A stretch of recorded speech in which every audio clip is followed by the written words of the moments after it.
मनुष्य एक सामाजिक प्राणी है और उसकी जिम्मेदारी है समाज को बेहतर बनाने की। लेकिन आज के मनुष्य ने अपने स्वार्थ और लालच को समाज की दुर्गति है। आजकल के बच्चों को ना इंग्लिश स्कूल में पढ़ाने का एक ही नुकसान है, हिंदी में बहुत ही कच्चे होते हैं। और बेटा तुम तो पत्रकार की बेटी हो, फिर भी तुम्हारी हिंदी इतनी खराब। माँ, मैं ना आपके और पापा की तरह कोई जर्नलिस्ट नहीं हूँ। और वैसे भी मुझे ना इंग्लिश रिपोर्टर बनना है। अच्छा। देखना क्या टॉप की रिपोर्टर बनूंगी मैं। प्राइम टाइम पे मेरा शो आएगा। हाँ हाँ, बन जाना टॉप की रिपोर्टर, लेकिन तेरी हिंदी भी मैं सुधार के रहूंगी। सुधार लेना। पहले आप ये बताइए कि हमारे पूज्य पिताश्री कब आ रहे हैं? बस आ रहे हैं वो। ठीक।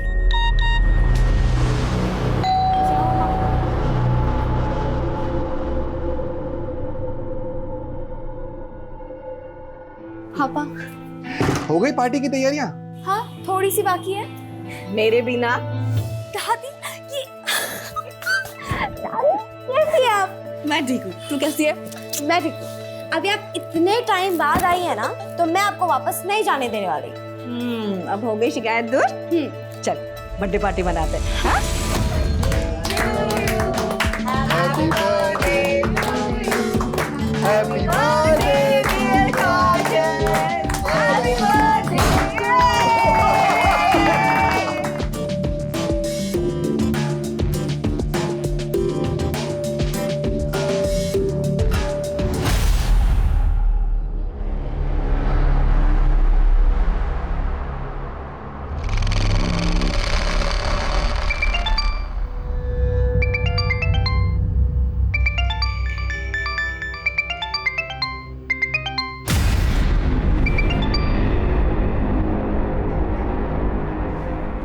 क्या हुआ गीतिका?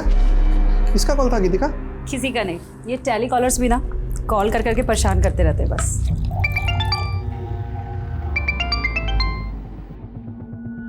मैं माँ को कोल्ड ड्रिंक दे के आती हूँ।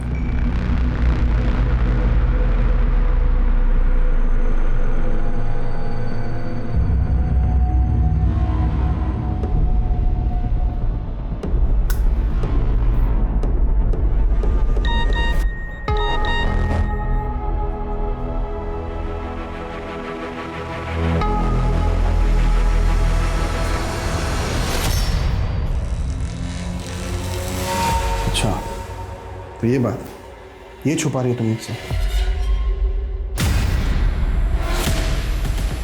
कौन था मामा? कौन है वहाँ?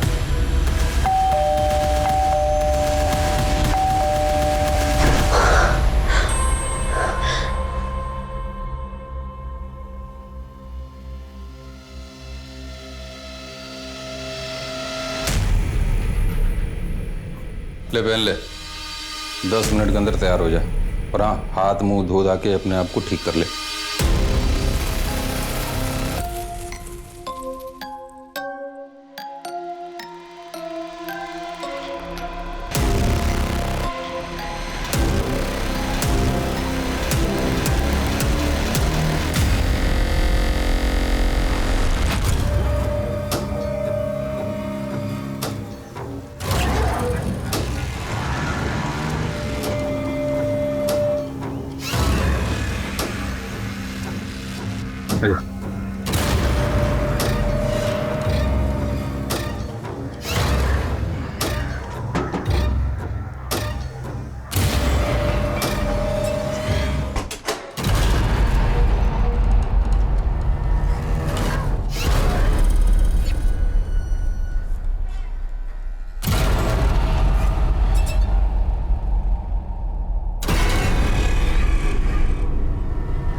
हिम्मत थी ये सब करने की?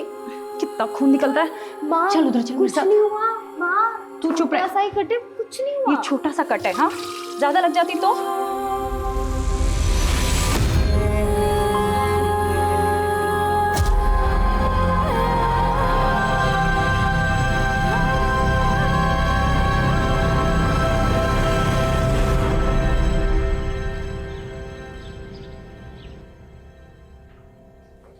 सर अभी अभी खबर मिली है कि बाईपास पर एक फैमिली के साथ लूटपाट हुई है सर। उनके एक फैमिली मेंबर की हत्या कर दी गई है और उनकी महिलाओं के साथ रेप हुआ है सर। चलो।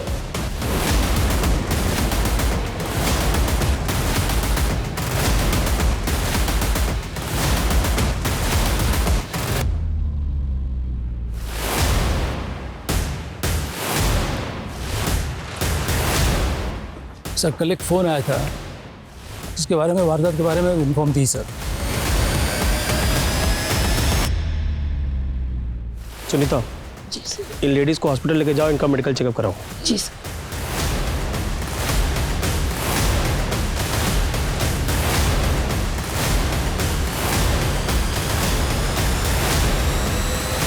कैसे हुआ ये सब? कौन थे वो लोग?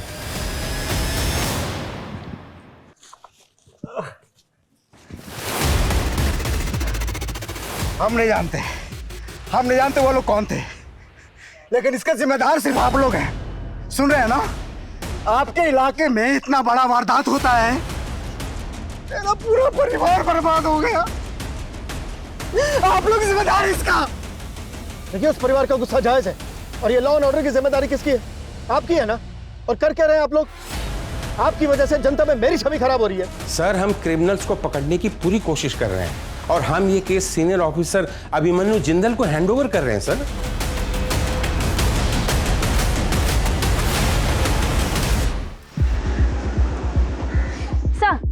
सर। देखिए, मैं आप सभी लोगों को इस बात का भरोसा दिलाना चाहता हूं कि अब इस केस में कोई कोताही नहीं बरती जाएगी। हम उन सभी क्रिमिनल्स का पता लगाने की कोशिश कर रहे हैं जिन्होंने इस वारदात को अंजाम दिया। लेकिन सर, इससे पहले भी इस इलाके में और भी कई वारदातें हो चुकी हैं। देखिए, मैं समझता हूं ये केस बहुत ही संवेदनशील है। इसमें मैं आप सभी लोगों के सहयोग की भी जरूरत है। अगर आप लोगों के पास इस केस से संबंधित कोई भी जानकारी है तो प्लीज हमारे साथ शेयर कीजिए। क्या देख रही है, हैं? हमारा नंबर है 93395252। ज्यादा मत देगा कर, दिमाग खराब होता है। चल आजा।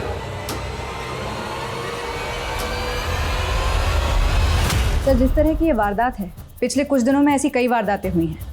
ऑन रिकॉर्ड इस एरिया में 5 अलग अलग जगहों पर 5 अलग अलग फैमिलीज के साथ रेप और लूटपाट की घटना हुई है। हो सकता है घटनाएं ज़्यादा भी हुई, लेकिन रिपोर्ट सिर्फ 5 हुई हैं।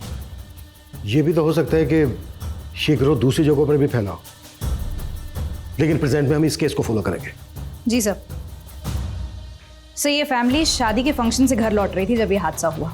लोकल पुलिस को क्रिमिनल्स का एक टिफिन हाथ लगा जिसमें चिकन था। सर, एक टिफिन बॉक्स मिला है सर। लोगों ने वहाँ पर खाना खाया, लेकिन चिकन को छुआ तक नहीं। चिकन ना खाने के पीछे कोई तो कारण होगा। अच्छा, इस टिफिन पे एक नाम खुदा है, नाथू सिंह। जी सर, ये नाम वाला एंगल और क्रिमिनल्स के चिकन ना खाने वाले एंगल को पुरानी इन्वेस्टिगेटिव टीम ने काफ़ी इन्वेस्टिगेट किया, लेकिन कोई इन्फॉर्मेशन हाथ नहीं लगी उनके। उनकी इन्वेस्टिगेशन जहाँ खत्म हुई है, हम वहाँ से शुरू करेंगे। एक काम करते हैं, सबसे पहले क्राइम सीन विजिट करते हैं। सर,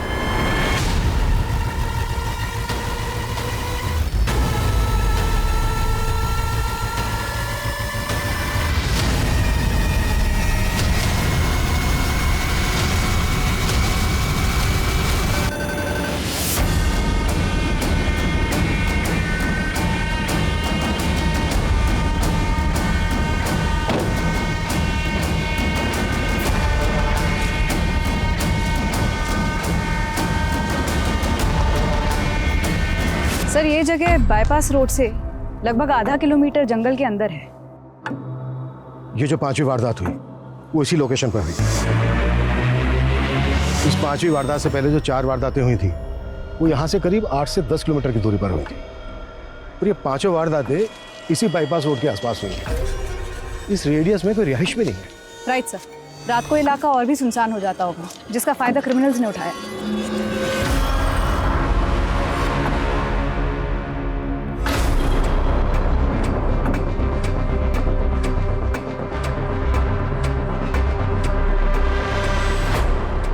अगर आसपास कोई रहाइश नहीं है तो फिर यहाँ पे पूजा करने कौन आता होगा? शाश्वता, आसपास के इलाकों में पता करो कि यहाँ पर लोकल लोगों का आना जाना है क्या।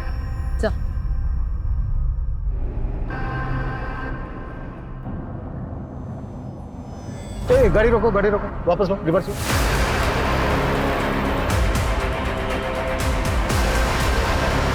रोको।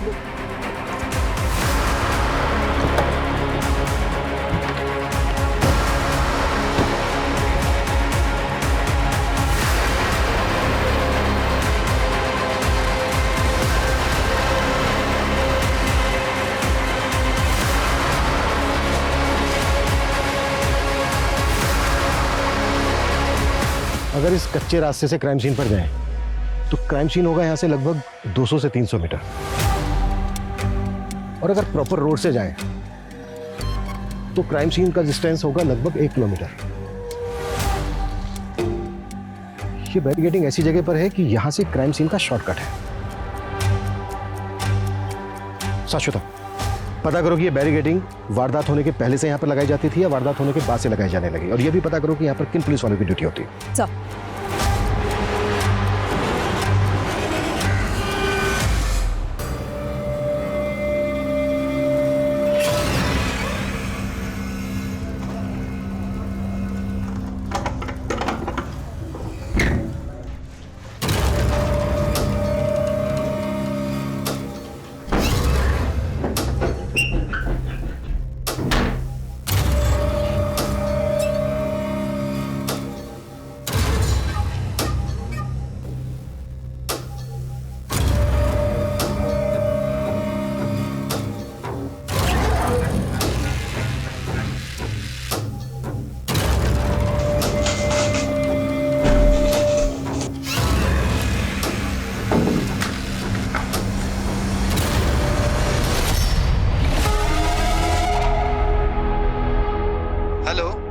हेलो, मुझे अंकल से बात करनी है। अंकल? कौन अंकल? देखिए, आप प्लीज अंकल को फोन दीजिए मुझे। हेलो। सर, वारदात के पहले या बाद में किसी भी पुलिस चौकी ने उस जगह बैरिकेड्स नहीं लगाए थे। वो बैरिकेड्स वहां किसने पहुंचाए इसकी कोई इन्फॉर्मेशन नहीं मिल रही है। कहीं ऐसा तो नहीं है कि वो बैरिकेड क्रिमिनल्स के द्वारा इस्तेमाल किए गए हो? उसी बैरिकेडिंग से टारगेट सेट करके आगे इंफॉर्मेशन पास करती जाती हो। एक काम करो, विक्टिम्स की फैमिलीज को बुलाओ। सर, उस रात हम शादी से वापस लौट रहे थे और अचानक गुंडों ने हम पे हमला कर दिया। निकाल, सब निकाल। अच्छा, जहां पर ये वारदात हुई उससे पहले तुम्हें कोई पुलिस बैरिकेडिंग मिली थी? सर, आधा 1 किलोमीटर पहले एक नाकाबंदी पे हमारी गाड़ी रुकवाई गई थी।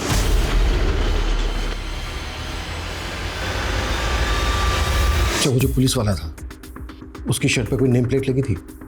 सर, इतना ध्यान तो नहीं है मुझे सर। चेहरा याद है उस पुलिस वाले का? सर, काफ़ी अंधेरा था और मुझे कुछ याद भी नहीं है सर। अच्छा,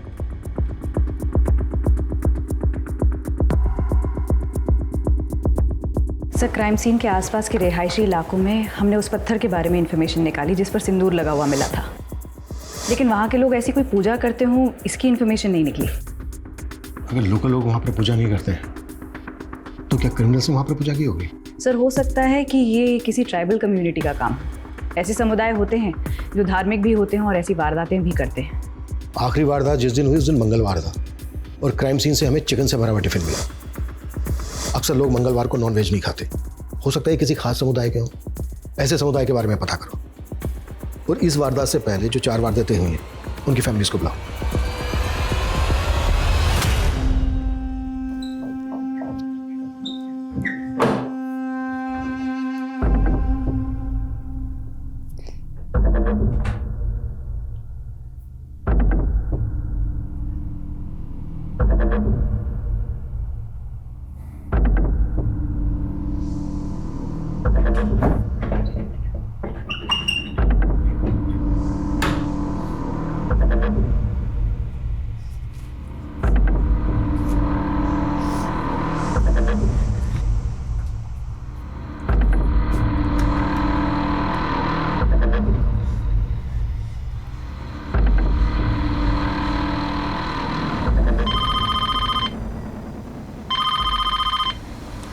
हेलो मुझे अंकल से बात करनी है, आप मेरी अंकल से बात करवाइए। कौन से अंकल से आपको बात करनी है? ये पुलिस स्टेशन है। वो जो टीवी पर आए थे ना, मुझे उस अंकल से बात करनी है, तो आप इस अंकल से बात करवाइए। कौन से अंकल आए थे टीवी पे? आप बताइए बेटा, क्या बात है, मुझे बताइए। क्या हुआ? सर, एक बच्ची का कॉल है, वो कह रही है मुझे उस अंकल से बात करनी है जो टीवी पर आए थे। हेलो हेलो बेटा, मैं वही अंकल हूँ जो न्यूज़ में आए थे टीवी पर। बोलो, क्या बात करनी है? अंकल, मैं ना यहाँ पर फंस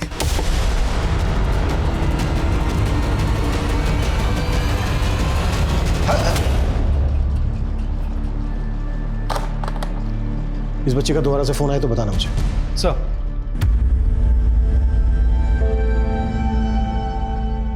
डॉक्टर रंजन, मैं समझ सकता हूँ ये आपके लिए बहुत मुश्किल होगा, पर क्रिमिनल तक पहुंचने के लिए ये हमारे लिए बहुत जरूरी है। 23 मई की रात को जो आपके साथ हुआ था, प्लीज वो हमें डिटेल में बताइए। सर, उस दिन मेरे नए क्लिनिक का ओपनिंग फंक्शन था। मैं अपनी फैमिली के साथ उस बाईपास रोड से घर लौट रहा था कि तभी 5 गुंडे लोगों ने हमारी गाड़ी का रास्ता रोक लिया। सर, मैंने उनकी बहुत मिन्नतें की, लेकिन उन्होंने मेरी एक बात नहीं सुनी और सब कुछ लूट कर ले गए हमसे। सर, हमारे पति बिजनेसमैन थे, तो उस दिन हम लोग गोरखपुर से घर जा रहे थे। उन गुंडों ने हमारी कार पे कुछ फेंका, जिससे हमारी कार इनबैलेंस हो गई। उन लोगों ने हमारे पति को मार दिया और हमारे साथ। उस घटना के कुछ देर पहले एक चेक पोस्ट पे हमारी गाड़ी के पेपर चेक हुए थे। हाँ सर, वहाँ से कुछ देर पहले एक नाकाबंदी थी। हाँ सर, हमारी गाड़ी की भी चेकिंग हुई थी। इन 5 वारदात में एक चीज कॉमन है, चेक पोस्ट पर विक्टिम्स की गाड़ी को रोके जाना।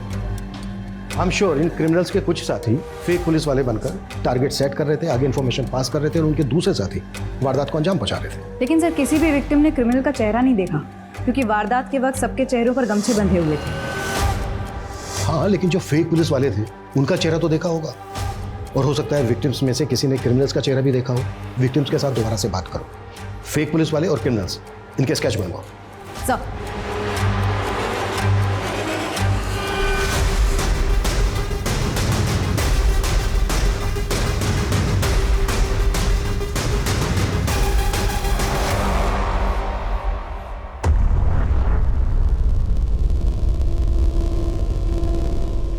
सर, उस बच्चे का दोबारा कॉल आया है।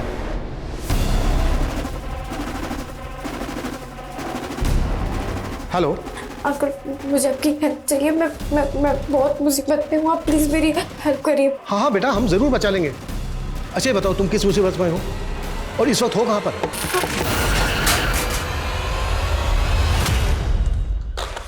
जिस नंबर से कॉल आया, पता करो किसका कॉल है, किसके नाम पर रजिस्टर्ड है। इस नंबर को ट्रेस करने की कोशिश करो। सर,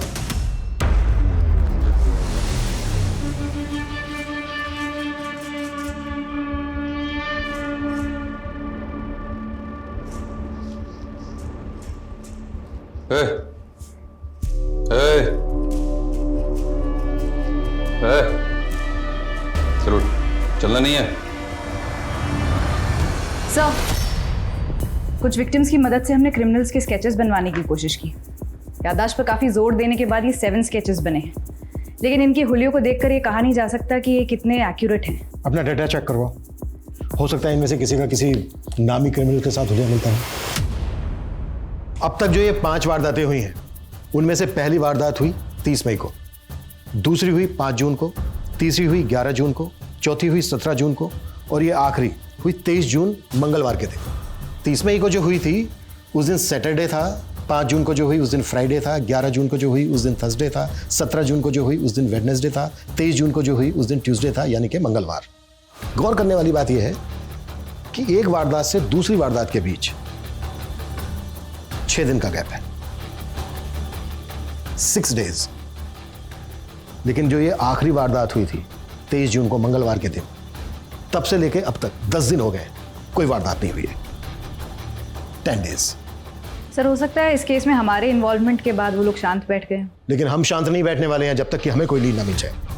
ये जो आखिरी वारदात हुई थी 23 जून मंगलवार के दिन, इसके क्राइम सीन से हमें मिला था चिकन से भरा हुआ टिफिन, बैरिकेड और पत्थर पर पूजा करने के निशान। तो इस वारदात से पहले की जो ये 4 वारदात हुई हैं, हो सकता है इनके क्राइम सीन पर भी ऐसा कुछ मिले जो अब तक इन्वेस्टिगेटिव टीम को नजर नहीं आया है। हमें ये चारों क्राइम सीन रिविजिट करने हैं। क्लियर? सर।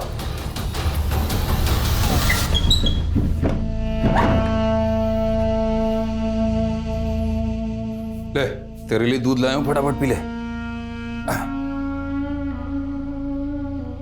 सुना नहीं? दूध लाया हूं, फटाफट पी ले। नहीं मानेगी।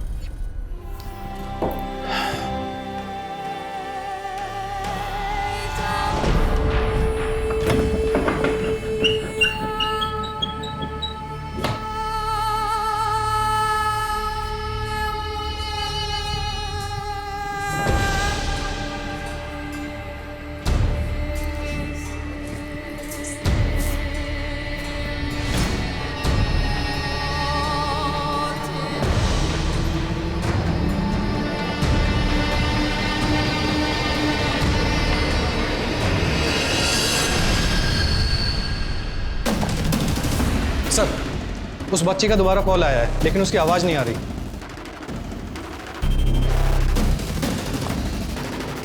हेलो हेलो हेलो अंकल, मैं काजल, मुझे आपकी हेल्प चाहिए। बेटा, मुझे आपकी आवाज नहीं आ रही है। Hello uncle, hello. अगर आपको मेरी आवाज आ रही है तो मैं फोन काट के अपने मोबाइल फोन से आपको वीडियो कॉल करता हूँ। अंकल अंकल, मैं काजल। हेलो बेटा, हेलो। मुझे आपकी हेल्प की जरूरत है अंकल, आप प्लीज प्लीज अंकल मेरी हेल्प करिए, मैं मुसीबत में हूँ।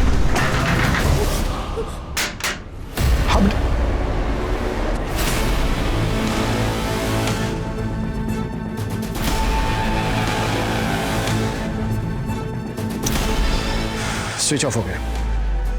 बच्ची काफी घबराई हुई लग रही है। ऐसा लग रहा है जैसे किसी मुसीबत में हो, उसको कहीं बंद करके रखा गया हो। ये देखो, विंडोज पर भी वुडन प्लैंक्स लगे हैं। जिस नंबर से बच्ची फोन कर रही है, मैंने कहा था तुमसे पता करो किसका नंबर है, कहाँ का है। पता किया? सर, टेलीकॉम सर्विस प्रोवाइडर को बोला था, लेकिन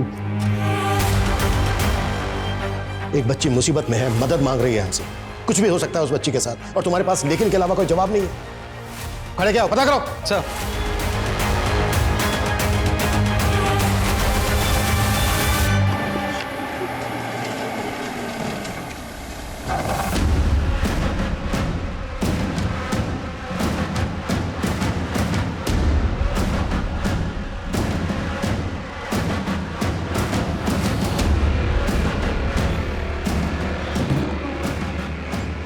सर, जिस नंबर से वो बच्ची कॉल कर रही थी वह किसी जयदेव वर्मा के नाम से नील कटरा के एड्रेस पर रजिस्टर्ड है, और वो नंबर काफ़ी टाइम से भी बंद आ रहा है। और सर, ये जयदेव की फ़ोटो।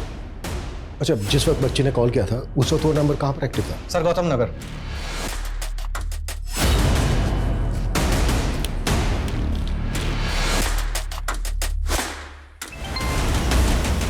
सर, मैं आपको ही फ़ोन करने वाली थी। 17 जून को जो चौथी वारदात हुई थी, वहाँ एक खून से सनी हुई शर्ट मिली है। हाई पॉसिबिलिटी है कि एक क्रिमिनल की शर्ट हो और क्राइम के बाद चेंज की गई हो। साक्षात अपनी टीम को बोलो कि पूछताछ जारी रखे। मैंने अभी तुम्हें एक जयदेव वर्मा नाम के आदमी का एड्रेस भेजा है। वो बच्ची हमें जिस नंबर से फ़ोन कर रही थी, वो नंबर इस जयदेव वर्मा के नाम पर रजिस्टर्ड है। चेक करो इसे।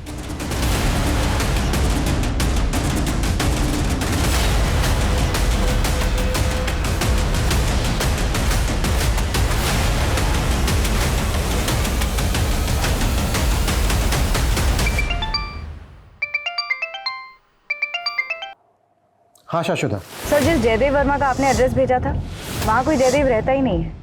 आई थिंक वो नंबर फेक आईडी पर लिया गया है। उस नंबर के कॉल रिकॉर्ड्स में हमें 2 नंबर और भी मिले, वो दोनों भी फेक आईडी पर लिए गए। वो बच्ची जरूर गलत लोगों के चंगुल में फंसी है। उस बच्ची ने जिस नंबर से हमें फ़ोन किया था, वो नंबर उस वक्त गौतम नगर में एक्टिव था। गौतम नगर बहुत बड़ी कॉलोनी है। एक काम करो, एक टीम बनाओ, उस टीम को बच्ची का फोटो दो। स्क्रीनशॉट लिया था मैंने, हो सकता है उस एरिया में बच्ची का फोटो देख के उसे कोई आइडेंटिफाई कर ले।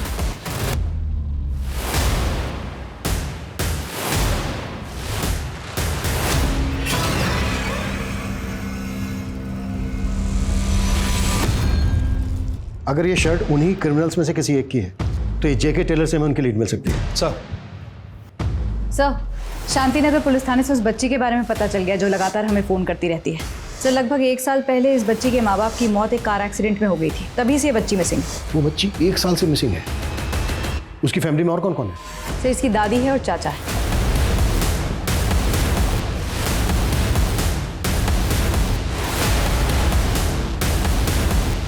मेरी काजल जिंदा कहाँ है वो? आप उसे अपने साथ लेके क्यों नहीं आए? इस वक्त काजल कहाँ है हमें नहीं पता। काजल ने हमारे पुलिस स्टेशन में फ़ोन किया था, उसे हमारी मदद चाहिए थी। हमें ऐसा लगता है कि उसको कहीं कैद करके रखा गया है। कहाँ कैद किए? ये हम पता लगा रहे हैं। आप लोग प्लीज़ ये बताइए कि 1 साल पहले एग्जैक्टली क्या हुआ? काजल उस दिन मेरे बेटे और बहू के साथ ही थी। वो लोग मुझे मिलने यहाँ मेरे घर आने वाले थे।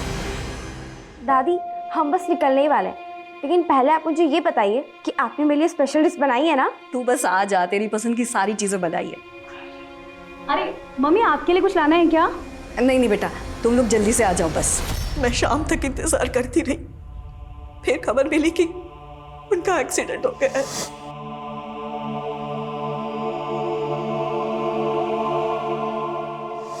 पुलिस ने कहा कि मेरे बेटे और बहू का एक्सीडेंट हुआ था, पर काजल वहां थी ही नहीं। उसने ऐसा कैसे हो सकता है कि काजल भैया और भाभी के साथ नहीं होगी? इसलिए मम्मी को उन पे शक हुआ। मुझे तो ये भी लगा था कि मेरे बेटे और बहू का एक्सीडेंट नहीं बल्कि हत्या हुई थी।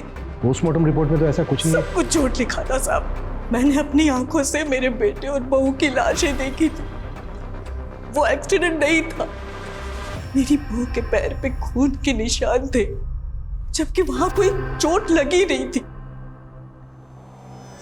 हमने कितना कहा लेकिन किसी ने हमारी नहीं सुनी। उस वक्त किसी पर शक था आपको? नहीं सर, हमें ऐसा कोई अंदाजा नहीं है सर, लेकिन हाँ हमें ये जरूर लगा था कि भैया और भाभी जर्नलिस्ट थे और शायद इसी वजह से उन्हें टारगेट किया जा रहा था सर। काजल ने जिस नंबर से हमें फ़ोन किया था, वो नंबर उस वक्त गौतम नगर में एक्टिव था। गौतम नगर में आपकी जान पहचान का कोई रहता है, कोई ऐसा जिस पर शक हो आपको, जो काजल के साथ ऐसा कर सकता हो या आपके बेटे बहू के साथ ऐसा कर सकता हो? नहीं सर, कोई भी नहीं है सर जिस पे हमें शक हो, लेकिन सर हम बस ये चाह रहे हैं आप काजल को प्लीज़ जल्दी ढूंढ दीजिए सर, हमें उसकी बहुत चिंता हो रही है।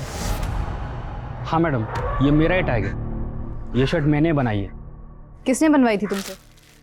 अब मैडम रोजाना इतने सारे ग्राहक आते हैं यहाँ पे, अब ये बताना थोड़ा मुश्किल हो जाएगा। इनमें से किसी को जानते हो? मैडम ये तो एकदम सुनील साहब जैसे दिख रहे हैं, वो भी आपकी तरह पुलिस में है और उनकी पुलिस की वर्दी मैं ही सिल के देता हूँ। कहाँ रहता है ये सुनील? आइए मैडम, ये उनका घर।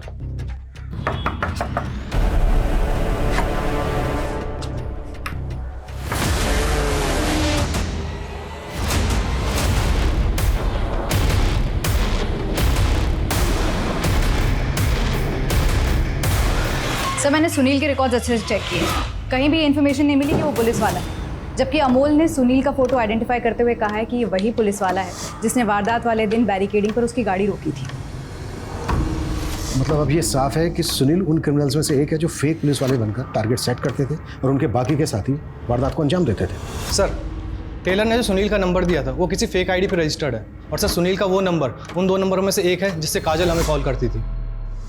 मतलब इस सुनील का काजल के अब्डक्शन से भी कनेक्शन है? सर कहीं ऐसा तो नहीं कि काजल के पेरेंट्स इसी गैंग का शिकार हुए और फिर इसी गैंग ने काजल को अबडक्ट कर लिया? काजल की दादी और चाचा का भी यही कहना है कि उनका मर्डर हुआ था। काजल की दादी और चाचा को बुलाओ, हो सकता है ये लोग इन क्रिमिनल्स को पहचानते हो।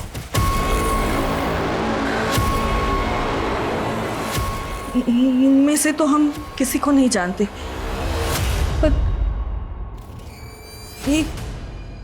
ये आदमी का चेहरा कुछ दिखा दिखा लग रहा है। कहाँ देखा था आपने इसको?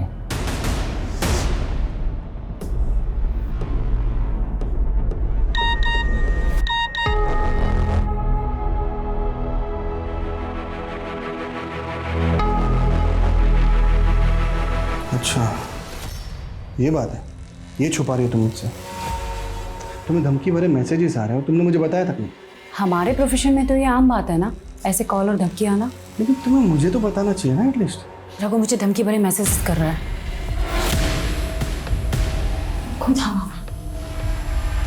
कौन है? कौन है वहां?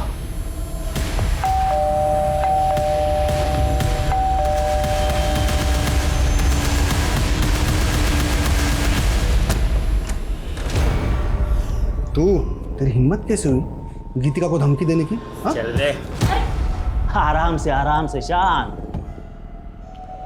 मुझे तो लगा यार तुम अकेले ही बेवकूफ आदमी हो, तुम्हारी पत्नी तो समझदार होगी, पर नहीं, तुम दोनों के ऊपर ईमानदारी और अच्छाई की चर्बी चढ़ी हुई है। अब पते की बात सुन लो, केस जो है ना वापस ले, नहीं तो सबको मार देंगे। किस वजह से ये आदमी आपके बेटे और बहू को धमकी दे रहा था? वो हमने हमारे बेटे और बहू को बाद में पूछा भी था, पर उन्होंने हमें कुछ नहीं बताया। एक तरफ हाईवे पर लूट और रेप के केस और दूसरी तरफ उन क्रिमिनल्स में से एक क्रिमिनल काजल की फैमिली के पर्सनल स्पेस तक पहुंच गया। से हाईवे रॉबरीज के 5 केसेस काजल के केस से बिल्कुल अलग लग रहे हैं। काजल के पेरेंट्स की संदिग्ध हालत में मौत और उसको कैप्टिव रखना, इसके पीछे कोई बड़ा मकसद लग रहा है सर। अब तक हम मानकर चल रहे हैं कि काजल को गौतम नगर में कहीं कैप्टिव करके रखा गया होगा। एक काम करो, गौतम नगर में क्रिमिनल्स के बारे में पूछताछ करवाओ, शायद वहां पर किसी ने किसी को देखा हो। Sir Jain sir. हाँ सर, ये बच्ची को मैंने कई बार देखा हूँ।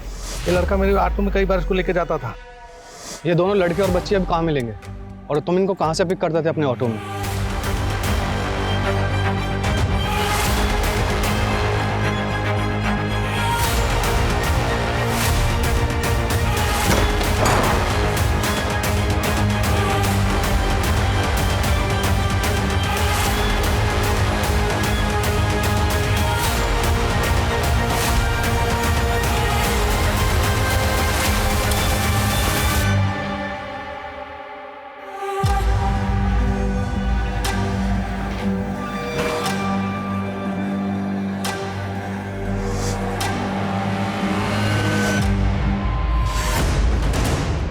जब काजल के साथ मेरी वीडियो कॉल पे बात हुई थी तो काजल यहीं पे थी, मतलब उसको यहीं कैप्टिव करके रखा गया था। पता करो ये जगह किसकी।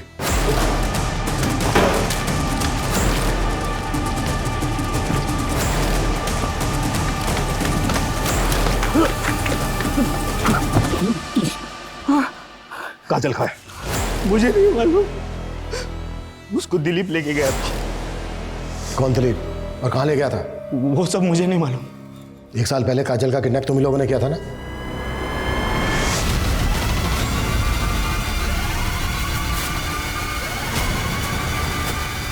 आनंद क्या हो? बाहर दिखा रहे लेकिन क्या हुआ? आनंद! अरे क्या कर रहे हो? अरे मेरी बात तो सुनो। आवाज बांध एकदम। छोड़ मुझे। और पिछले 1 साल से साहब उससे मजे कर रहे हैं। ये जो हाईवे पे लूट और रेप के केसेस होते थे, ये सब भी तुम उसी साहब के कहने पे करते थे ना? नहीं साहब, इसमें हमारे साहब का कोई हाथ नहीं है। ये तो हमारे समुदाय का पुराना धंधा है। हम अपने देवता को प्रसन्न करते हैं, और हम में से एक पुलिस के भेष में बैरिकेडिंग लगा के टारगेट सेट करता है और हमको इन्फॉर्म कर देता है। ये सुनील तो तुम्हारे लिए काम करता था, फिर उसको क्यों मारा? उसके साथ बंटवारे के लिए झगड़ा हो गया था, तो मेरे लोगों ने उसको मार दिया। देख, सब कुछ तो बता दिया तूने, अब ये भी बोल दे कि तेरा सांप कौन है और काजल कहाँ है।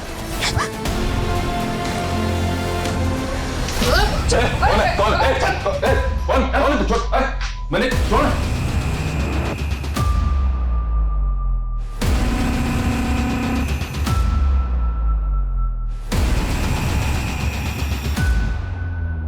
देखो बेटा, डरो मत, तुम्हें डरने की कोई जरूरत नहीं है। अब तुम हमारे पास हो, कुछ नहीं होने देंगे हम तुम्हें। बस बेटा हमें ये बता दो कि वो लोग तुम्हें किस आदमी के पास लेके जाते थे?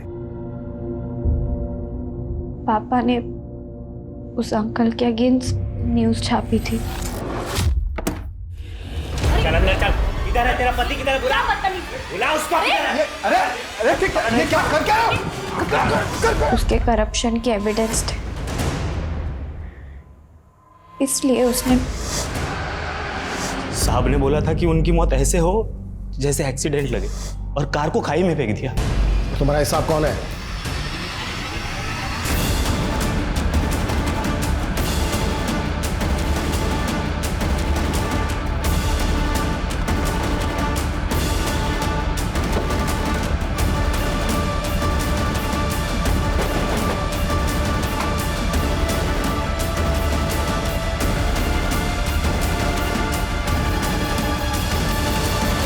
पता भी है किस पे हाथ डालो तुम? 2 मिनट के अंदर ना तुम्हारी वर्दी छिन जाएगी तुमसे।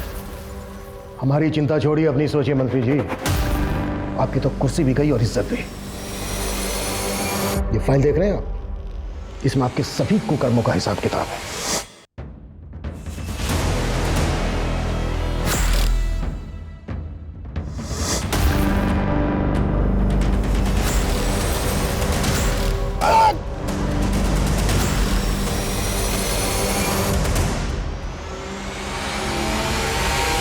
और आपके कुछ वीडियो भी हैं हमारे पास जो इस बात का सबूत है कि आप लड़कियों को बंदी बना के रखते थे और समय समय पर उनका रेप भी करते थे। चले ससुराल। काजल के माता पिता द्वारा जुटाए गए सबूतों और काजल के बयान के आधार पर पुलिस ने पशुपति के खिलाफ चार्जशीट फाइल की। वहीं रघु और दिलीप के बाद पुलिस ने निम्बट समुदाय के बाकी क्रिमिनल्स को गिरफ्तार कर लिया जो कि एक लंबे समय से हाईवे रॉबरीज में इन्वॉल्व थे। 1 साल के लंबे इंतजार के बाद आखिरकार काजल अपनों के बीच पहुंच गई, लेकिन अपनी आंखों के सामने अपने माता पिता की हत्या देखने के बाद वो पशुपति और बाकी के अपराधियों के बीच रोजाना शोषित हो रही थी। पर फिर भी उसने हिम्मत से काम लिया और अपनी आवाज पुलिस तक पहुंचाने की कोशिश की। काजल अपने दर्द से कभी नहीं उबर सकती, लेकिन फिर भी वो रिपोर्टर बनकर अपने स्वर्गीय माता पिता का सपना पूरा करना चाहती है। हम उम्मीद करते हैं कि काजल के सपने जरूर पूरे हों। अब मैं अनूप सोनी आपसे विदा लेता हूं, फिर मुलाकात होगी क्राइम पेट्रोल सतर्क में एक और नए केस के साथ। तब तक अपना और अपने परिवार का ख्याल रखें, सतर्क रहें, सुरक्षित रहें और देखते रहें क्राइम पेट्रोल सतर्क। जय हिंद।